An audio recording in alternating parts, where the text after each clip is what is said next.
nak melihat apa yang semasa sekarang ini, Zaliha. Satu yang sering dibualkan pastinya tentang keadaan pertukaran dan juga pasaran mata wang dan apa yang disarankan oleh Kabinet Bank Negara Tan Sri Dr. Zeti bersedia untuk melihat yuan sebagai mata wang global. Tapi sebelum kita terus dengan pakar di talian, kita ingin kongsikan dengan anda apa antara bingkisan ikuti laporan khas ini.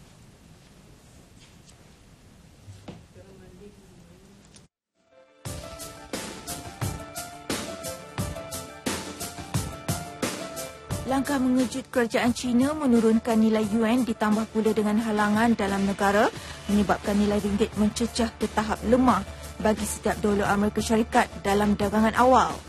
Nilai ringgit hari ini dicatatkan adalah tahap paling lemah sejak September 1998 berbanding titik paling kukuh ringgit pada 27 Julai 2011 berbanding dolar Amerika.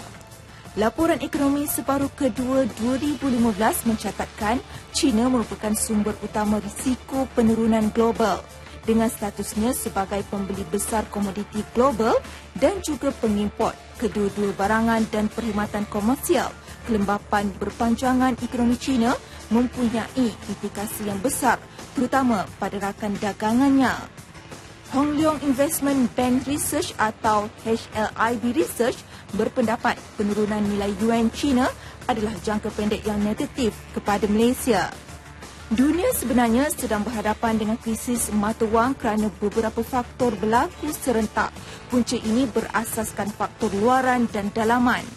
Faktor luaran, kenaikan dolar Amerika secara mendadak. Dalam konteks sekarang, faktor luaran yang tidak dapat dikawal oleh negara-negara terjejas seperti Rusia, Malaysia dan Australia adalah pengukuhan dolar Amerika yang drastik.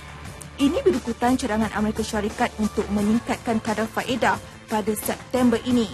Banyak pemegang mata wang negara melepaskan pemegangan ringgit mereka kepada dolar Amerika. Krisis ekonomi China. China mengalami pertumbuhan ekonomi yang pesat sehingga dikuatiri pasaran saham dan kewangan mereka hari ini adalah ruapan atau berduit sahaja atau dikenali bubble market, bukannya sesuatu yang nyata. Kenaikan mata wang China yang terlalu tinggi merugikan ekspor mereka dan kerajaan China mengambil keputusan menurunkan nilai mata wang mereka.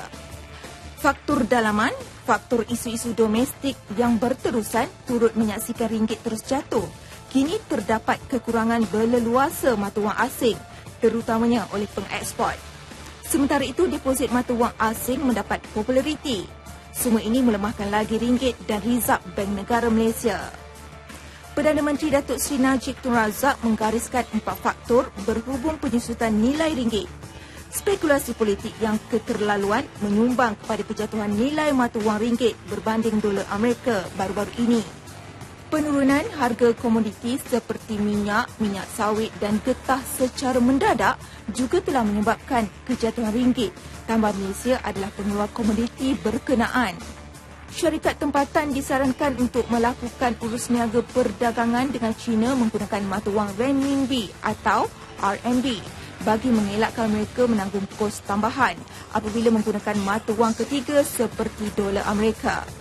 Biarpun berdepan pelbagai cabaran termasuk lakaran negatif segelintir pihak terhadap keadaan ekonomi negara, Bank Negara Malaysia masih menunjukkan pertumbuhan ekonomi yang stabil dengan kadar pertumbuhan sebanyak 4.9% pada suku kedua 2015.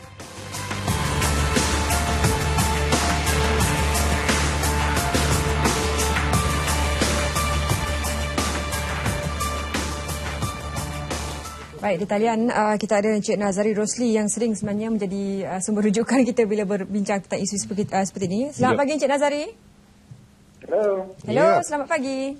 Selamat pagi.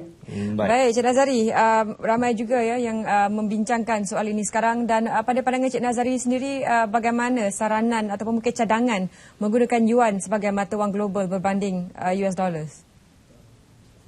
Okey, kita melihat cadangan untuk menggunakan yuan sebagai mata wang menggantikan dolar ni adalah baik kerana selama hari ini perdagangan banyak tertumpu kepada penggunaan dolar Amerika. Jadi oleh sebab itu ketika kita nampak dolar Amerika menjadi lebih mahal berbanding macam apa yang berlaku dengan ringgit sekarang ni. Jadi bila kita tidak terlalu bergantung kepada pertukaran dengan dolar Amerika ni, maka dengan yuan ni saya tengok lagi satu adalah kerajaannya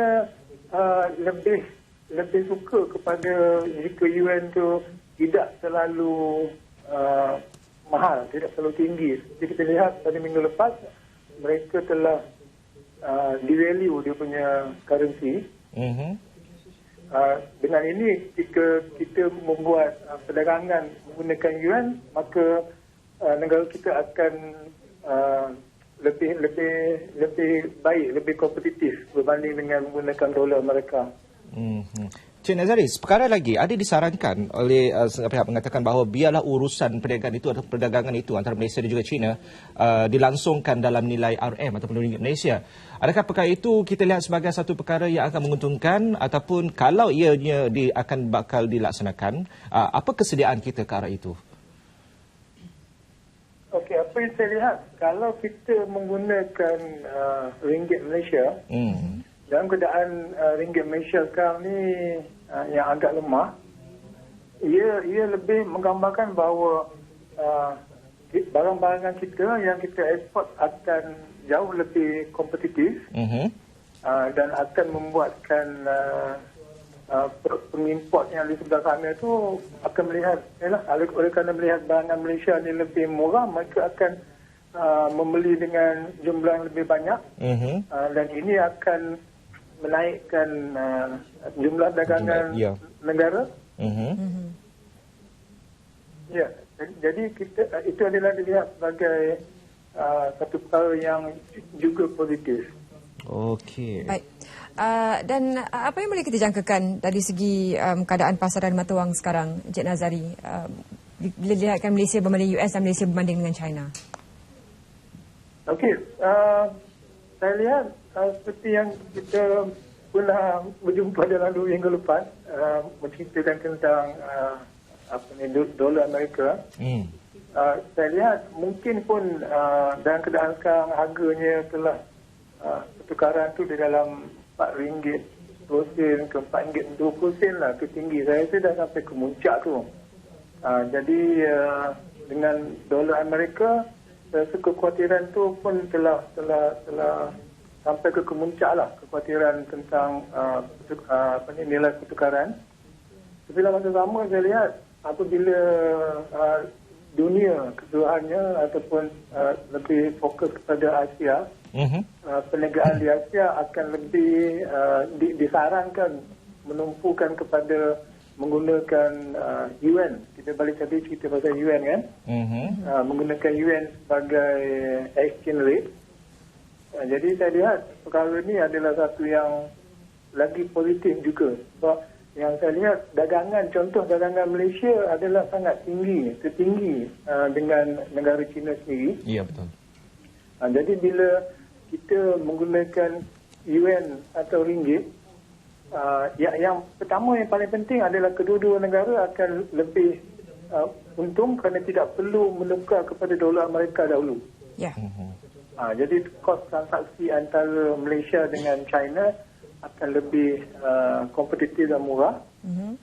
Dan keduanya, apabila yang saya faham pengimport dari negara China, contoh kalau kita pula menggunakan yuan sebagai pengiraannya, mereka akan lebih memberi contoh memberi barang-barang mereka, menjual barang-barang mereka dengan harga yang lebih rendah. Dan dengan ini pengimport kita sebagai pengimport pula kepada mereka akan mendapat membeli barang-barang mereka dengan lebih murah. Dan kalau kita juga sebagai pengeksport pula, kita tidak perlu khawatir tentang kenaikan atau penurunan nilai mata wang yang berlandaskan kepada Amerika yang sebelum ini kan kita pakai USD. Jadi dengan transaksi yang direct dengan China menggunakan yuan ni, banyak sebenarnya kelebihan-kelebihan yang kita akan dapati. Okey. Cik Nazari, kita kecilkan sedikit skop bincang kita pagi ini. Kalau kita boleh merejah ke dalam isi rumah ataupun mereka yang berada di skala berpendapatan rendah, apa agaknya kesediaan mereka untuk menempuh keadaan nilai mata wang semasa ini? Khususnya juga untuk pengusaha-pengusaha PKS, IKS. Cik Nazari?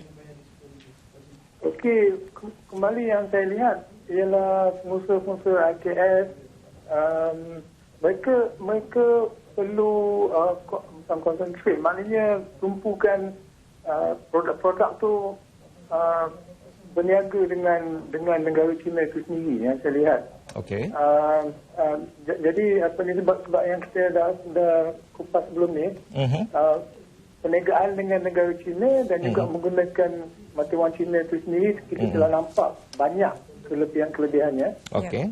Jadi negara IKS ni perlu tumpukan perhatian, mengeluarkan produk-produk yang baik, yang kompetitif, yang boleh kita jual ke negara China. Dalam masa yang sama, jika kita perlu pula mengimport daripada mereka, kita akan mendapatkan kelebihan-kelebihan tadi dengan mendapatkan harga-harga barangan dengan lebih murah, dan ini akan membuatkan peniaga-peniaga IKS akan lebih boleh menguntungkan mereka dalam jangka masa panjang. Baik, terima kasih Cik Nazari. Sama-sama. Okey, saya rasa itu penerangan yang mudah untuk kita faham di situ, dan apapun kesediaan, dan kita rasa kalau di akhir soalan itu tadi mengatakan bahawa perjuangan untuk PKS itu sendiri perlunya ada hubungan dua hal antara Malaysia dan juga China perlu diperkukuhkan sama ada dari segi ekspor atau import. Cuma dekat situ peranan daripada pihak kerajaan itu sendiri juga harus kita pandang supaya mereka akan dapat membantu ataupun menyokong usahawan PKS ini dalam membawa produk mereka ke dalam ataupun membawa ke dalam ke Malaysia.